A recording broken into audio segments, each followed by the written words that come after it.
Good morning, boys. I am Captain T. Kumar. So I'll be taking your this class now today. Yes, what will be the today's topic? My topic will be today Gyrocompass. So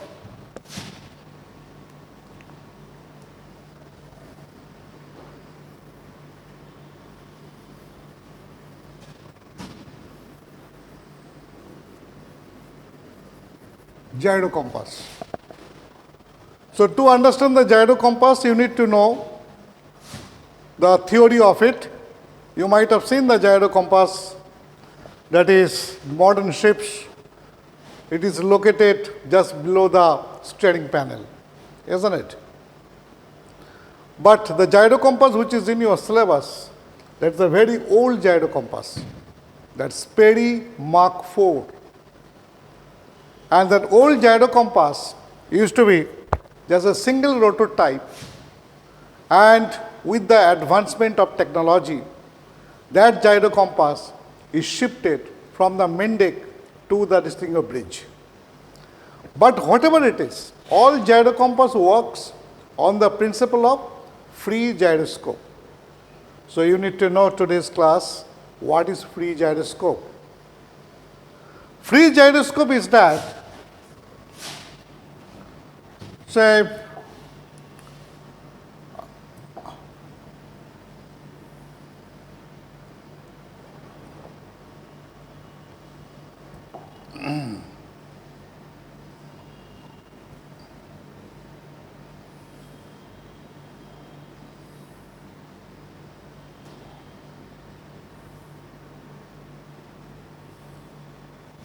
any rotor or a wheel which is made to spin, just a moment,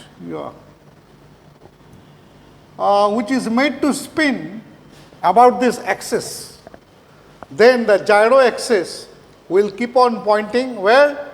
At some imaginary point into the space, and it will continue to point in the same direction because it has two inherent properties. What are those properties? That is, one is gyroscopic inertia,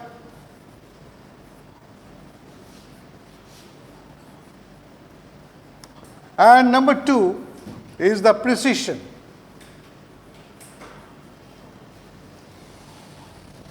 Gyroscopic inertia and the precision.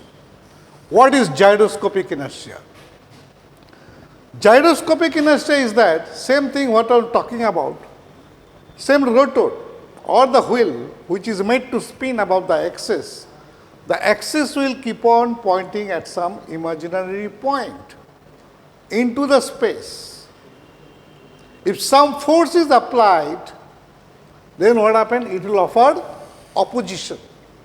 That opposition is known as rigidity in space. Rigidity in space. Now, I said what? When the rotor is spinning, the axis will keep on pointing at some imaginary point, but space is the multi-dimension, isn't it? Space is a multi-dimension, so there got to be some kind of reference point. So the axis will keep on pointing. Say, it is pointing to one of the star, which is known as the gyro star. So now if force applied, then what happens? It will offer opposition. That opposition is known as the rigidity in space. Now as per the Newton's first law, what is stated? Newton's first law states, any matter will continue to remain in the same state unless some changes is made.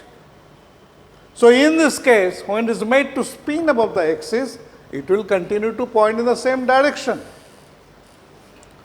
Now, if I say, one second again, okay.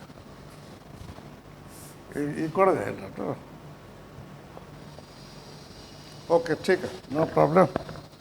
Now say, same rotor, if I face towards you,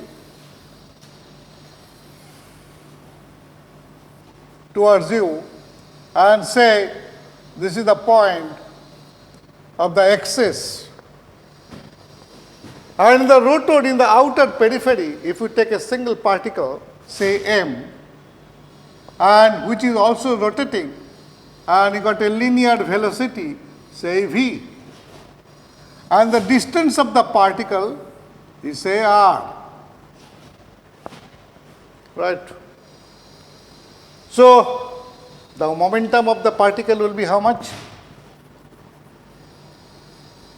Momentum will be your Vr, mv. We will make it mv. This is the problem. mv. The particle is m. Just because it is rotating, so there will be one angular momentum. So angular momentum will be your mv into r. Okay, that's the moment.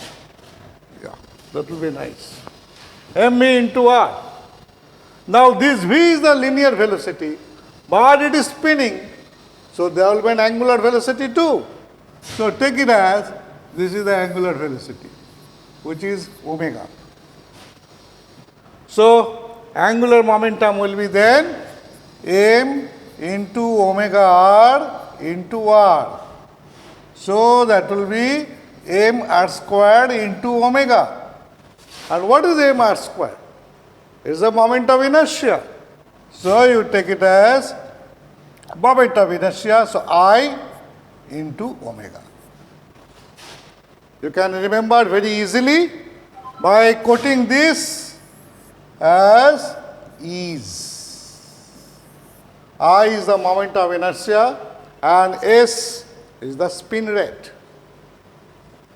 So this is called a single particle. But when you are talking with the whole rotor, then we are dealing with all the particles from the outer periphery to the center. So the total mass of the particle, we take it as m, capital M.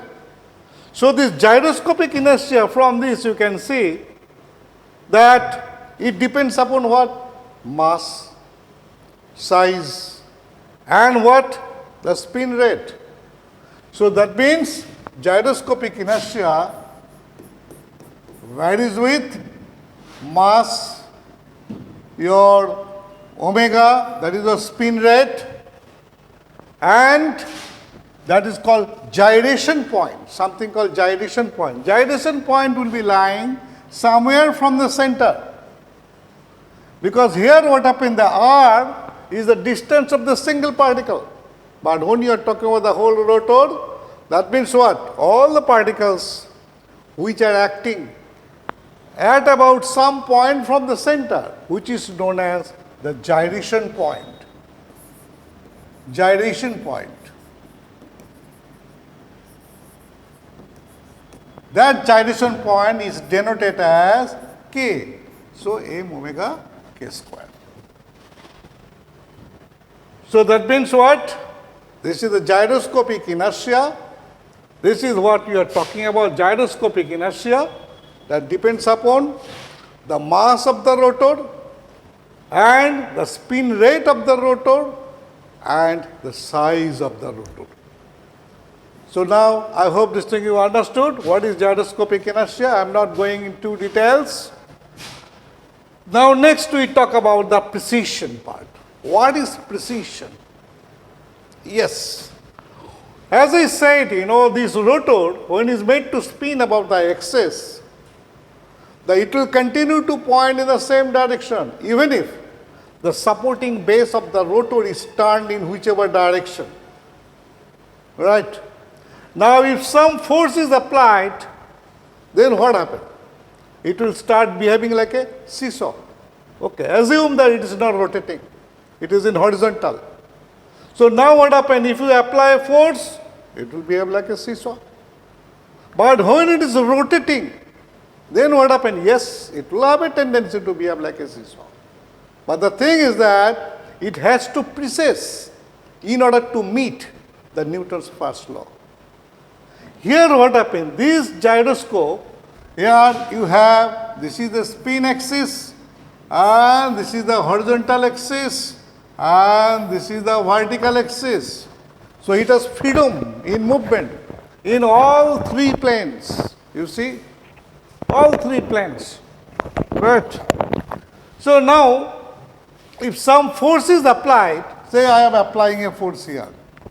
I just put this thing here. Oh, pura gone. Okay, fine. I'll just put it again here.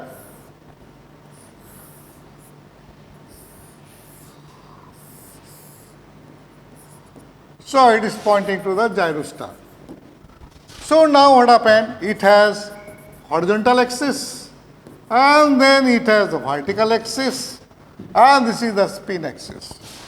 Now suppose I apply some force, then what happens? Yes, as I said, it will have a tendency to behave like a seesaw. But in order to meet the Newton's first law, it has to precess 90-degree away from the applied force. So this is the force is applied, then this axis will precess horizontally about the vertical axis.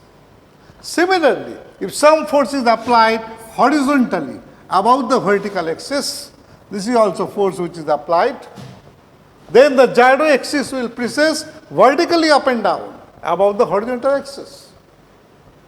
Now this force, again, yes, what I said, the gyroscopic inertia is varies with m omega k square.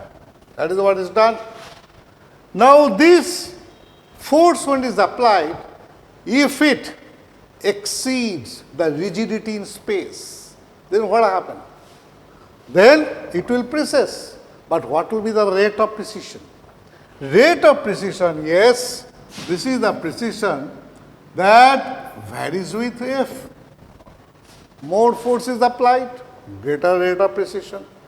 At the same time, it is inversely proportionate with gyroscopic inertia. Greater the gyroscopic inertia, then your lesser rate of precision. Why? Because the rigidity in space is more. Greater gyroscopic inertia, greater rigidity in space. So, that means this force again, what is causing? Force is causing a turning motion. About what? The horizontal axis. So, this P, when you are talking about, this P varies with force by ease.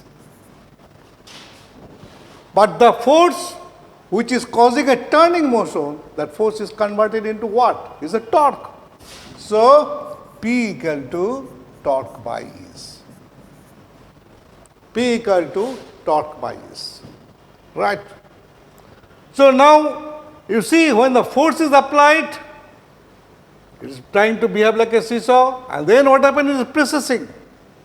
It is precessing which direction? Horizontally about the vertical axis. And it will continue to precess until it equalizes the torque effect. Continue to do so. Now, every force what happens, there is a plane of torque. Every force there is a plane of torque.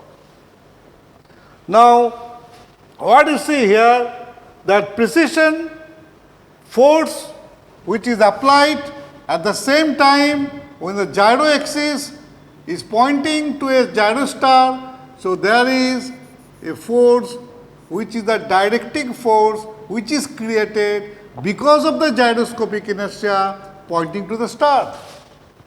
So, what is the resultant force? Resultant force will be this direction. This is the resultant direction. So, as if it is giving a thrust. So, what happens? It will come out. So, it will have a horizontal motion. But when a horizontal force is applied, this is a ulta. So, it will have a what? Vertical motion. Vertical motion about the horizontal axis. So, this is all about this precision part. your gyroscopic inertia and the precision. So next class when I talk about, I'll do how the free gyroscope behaves on the Earth's surface. That I'll talk about.